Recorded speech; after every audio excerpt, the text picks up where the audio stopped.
Hello again. I wonder if anybody else has noticed that the police in this country no longer seem to be normal, down to earth British men and women. Many of them talk like demented social workers, generating jargon that few of us can make any sense of, while a large number seem to be from other countries. This makes it a bit difficult for ordinary British people to relate to them a lot of the time. I thought I would give a couple of recent examples of what I mean, just to make things a little clearer. Something which I have increasingly noticed is that in reports of some alleged crimes in Britain, there is not a single English name to be seen anywhere. Police, victims, criminals, judges, and barristers, all are seemingly foreigners.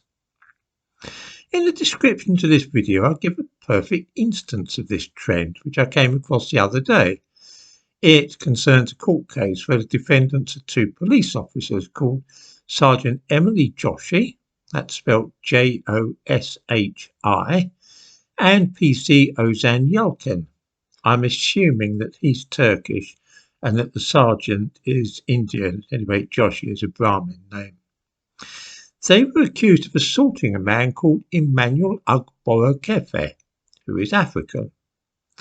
The case was heard before District Judge Nita Minhas, whose nationality is anybody's guess. During the trial, mention was made of the involvement of the Shomrim, who are a Jewish group. Some viewers might ask themselves why there seem to be only foreigners in this case, and why the police are employing Turks and various other nationalities. Anybody reading the account of the case, which they may do in the link which I provide in the description to this video, might be forgiven for thinking that it reads as though it all took place in another country. Certainly, no English people seem to have been involved, although both the alleged offence and the trial took place in London. So much for foreign police.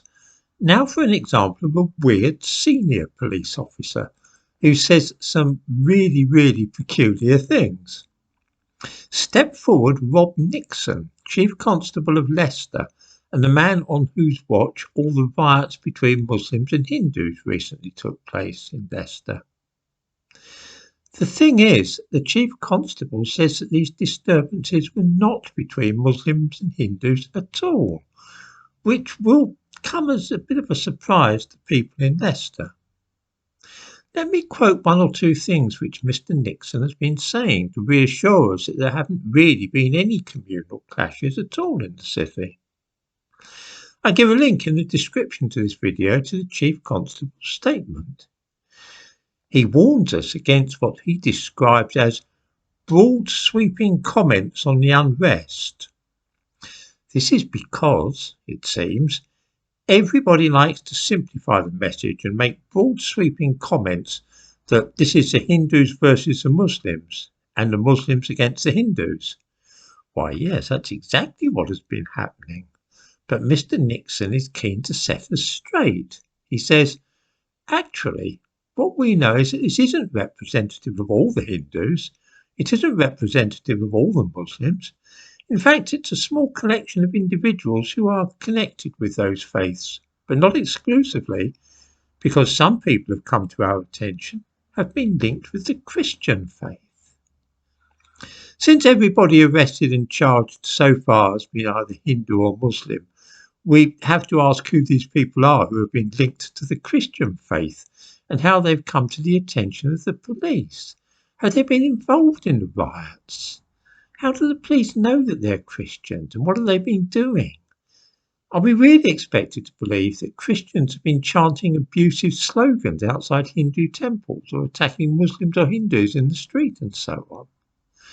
We are left to guess the role these supposed Christians have played in the disorder between the Hindus and Muslims.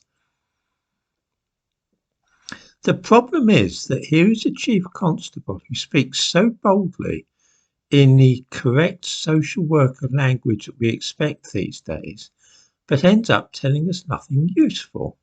Consider this statement.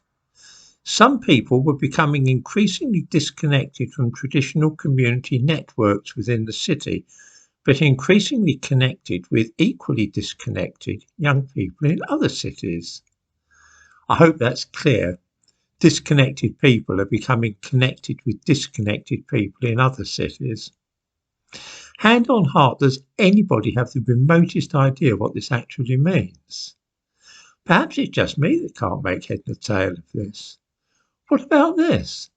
There are issues around the integration of new and emerging communities in the city, while there is also a perception across communities of a lack of social or cultural respect between them. Is that any clearer? This then is the British police today. Many foreigners and a lot of senior officers who talk in such a bizarre way that nobody can make any sense at all of what they're trying to tell us. It doesn't bode well for the future, does it?